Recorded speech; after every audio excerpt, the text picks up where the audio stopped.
I've spent the majority of my life working in the media and printing industry, and I now specialize in trying to create content to influence positive behavior change.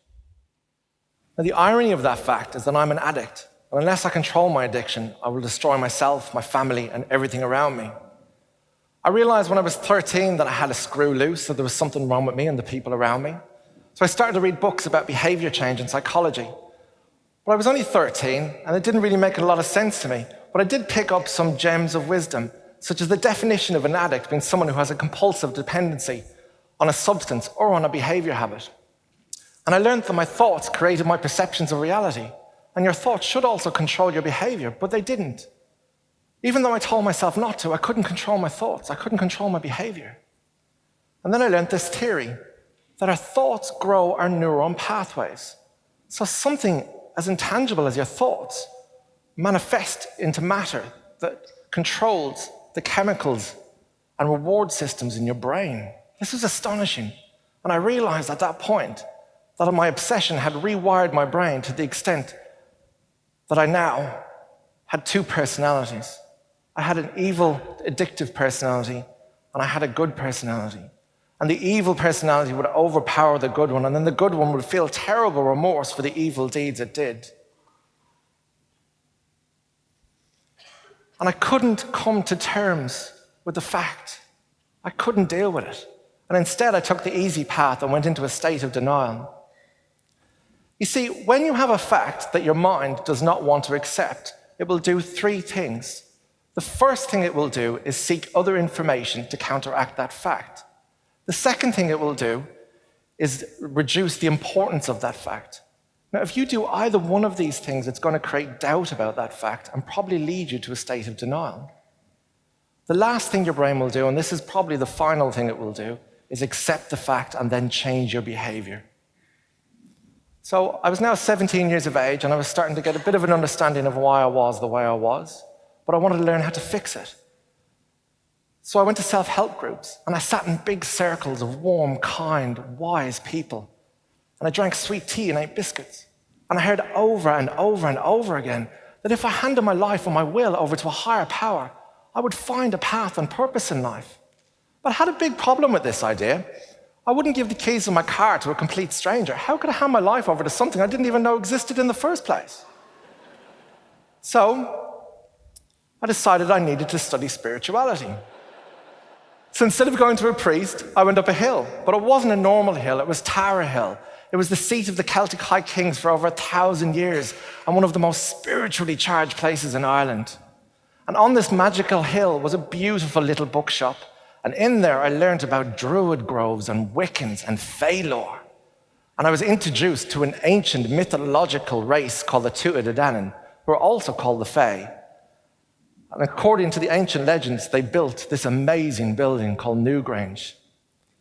And it sits on a ley line that finishes in Sligo and starts all the way back in Egypt. Even today, on the winter solstice, the sun penetrates this ancient chamber, illuminating the inner corridor until it reaches a stone basin that held the cremated dead. The sun would hit the souls and then slowly release, leaving the chamber in darkness for another 12 months. Now, the astonishing thing about this building is that it's 5,000 years old. And back then, all the tribes around the world were shamanic. Now, what this means is that they worshipped nature and the elements. Now, you might say, well, that's what you'd expect from a juvenile species. But I say to you that that's what we must do if we're ever to become an advanced one. Because the elements are the things that sustain us in life. They are air that gives us breath of life, water that quenches our thirst, earth that feeds us, and fire that gives us light and warmth. These four elements are the basic building blocks in life. And if we are ever to advance as a species, we must live in harmony with them. There's also a fifth element, and it's the one that scares people. It's the one that people try not to talk about. But it's the one thing that's in common with every single religion on the planet, and it's spirit. Spirit connects you to the other elements, but it also connects you to everything around you. Spirit is a gateway to empathy. I was now in my final year in school, and I thought I was ashamed of myself. And I would go to sacred sites and I would make sacred space and I would welcome the elements into my sacred space. And one day while doing this, I became overwhelmed and I began to sob uncontrollably. I couldn't stop myself because I felt the pain in the country I lived in from 900 years of war. Children went to school terrified because there were armed men with balaclavas roaming the streets. So I got together with a few of my friends and we started an organization called I Stop. And the idea behind Irish Society's Teenagers of Peace was to use music and advertising to influence kids so they didn't get involved in the Northern Irish Troubles. We had a great time. We had some really cool concerts, some really nice companies sponsored posters for us, and we put them outside universities. And we really felt like we were changing the world. But the big thing for me was I now had a purpose. I wanted to use media to create positive change in the world. So I went out in the world, got my first job, and I wanted to create positive change, but it didn't happen. Instead, I kind of slipped into a slumber of addiction. And that happened for many years. It wasn't until my mid-20s when I awoke again because there was a miracle, something that I never thought that I would see in my lifetime. This made me cry again, but this time with joy. It was called the Good Friday Agreement. I couldn't believe it had happened. A peace deal in my country, in my lifetime. This ignited my dream again because media had been used as a tool to influence people around the Good Friday Agreement.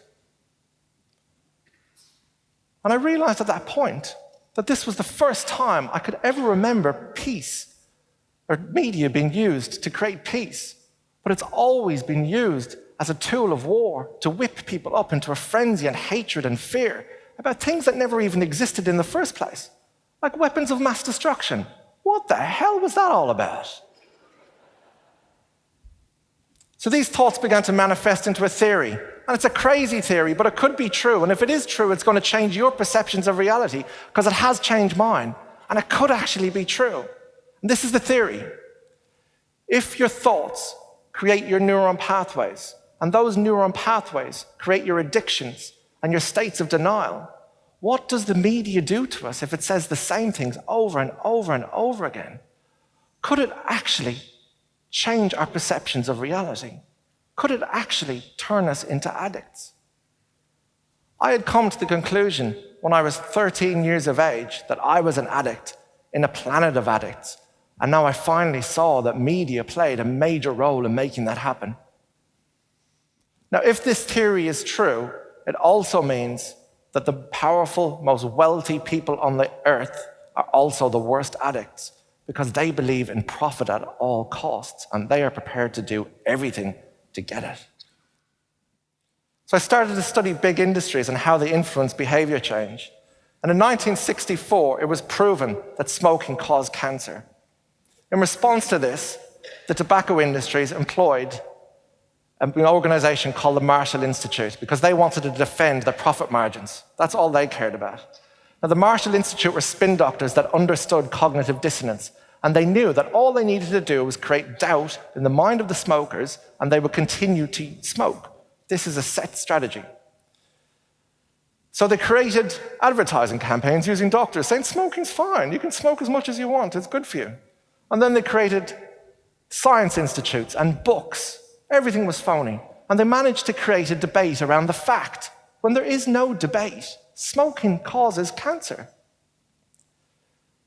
These people managed to fool us for over 20 years, and millions of people died just so they could maintain their profit margins. You have to be ill to do something like this. This is not normal behavior. So the Marshall Institute is still going today. It's nearly 50 years old, or it's just over 50 now. And it's been joined by other organizations like the Heartland Institute. And they're using the same tactics again to create doubt. They're using phony science institutes, phony websites, phony books. And they're creating a debate where there is no debate. They're creating a debate around climate change, and they're funded by the fossil fuel industry. Now remember, all you need is a little bit of doubt, and you are going to go into a state of denial. When you have a fact that you don't want to accept, that's what you will do. These people are strategically targeting people with right-wing political beliefs, and they're turning a fact into a political issue. Climate change has nothing to do with politics. and everything to do with science. And the science is conclusive. 97% of the climate change scientists say that the rate of climate change that we are experiencing is caused by fossil fuel pollution. 97% means that this debate is bloody well over. 97% means that fossil fuel is no longer a viable option for the future of our species. And it's not going to be millions of people that die this time, it's going to be billions, so that these crazy addicts can maintain their profit margins.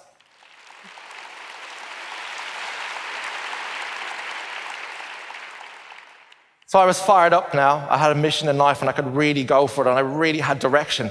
But instead I hit this big, huge, fat wall of denial. And a vortex of self-destruction and greed opened up beneath my feet and I spun around in it for years until I lost all hope.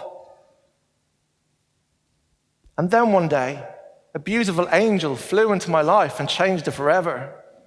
She just happened to have red hair and a Kiwi accent. And a year later, I was transplanted to New Zealand. Now, being a Kiwi, she was crazy about sport, and she introduced me to mountain running. I never thought I'd do this. And together, we ran across some of the most spectacular landscapes in New Zealand, and something magical happened to me again. I reconnected with the elements, and I reconnected with the elements because this is the most beautiful place on earth, and we should do. And we and I should do everything we possibly can to protect it. We need to protect this place from nasty corporations. We really do. It's taken me nearly 15 years, and I'm finally at a stage where I started to create media for positive change. And over the last 10 years, I've had a few projects that I've been really proud of, but there's two in particular that I'm really, really proud of. One was Good Magazine, which was the first carbon zero sustainability magazine in the world. I realized when we started Good Magazine quite quickly that the people who bought this magazine were already on a sustainable journey, so it wasn't quite right for me. I wanted to get people and bring them on a sustainable journey. So I approached the largest newspaper in the country, in New Zealand, and together we created Element Magazine, which gets inserted into the Herald, reaching a mainstream audience. It's now the biggest sustainability publication in the country, and it won Best New Product globally at the International News Media Marketing Awards.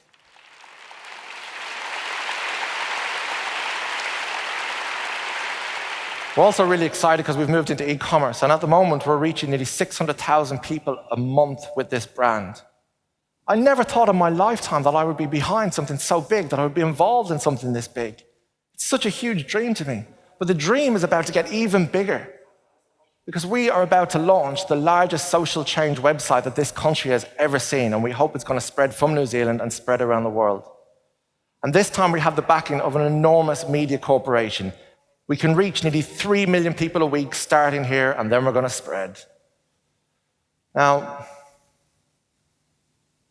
having a loud voice is one thing, but what you say with that loud voice is what's really important. And I think what we have to say is really important. We have a message, and it's a message that I hope the people in this room will help us spread. It's a really, really simple message, but I think it could make a big difference to the world. And this is the message. We're going to change the world by changing how we think. When you go home tonight and you're looking in the mirror and you're washing your teeth, look yourself in the eyes and say to yourself, tomorrow I will protect the elements. And in the morning when you're washing your teeth and you see yourself again, look yourself in the eyes and say, today I will protect the elements.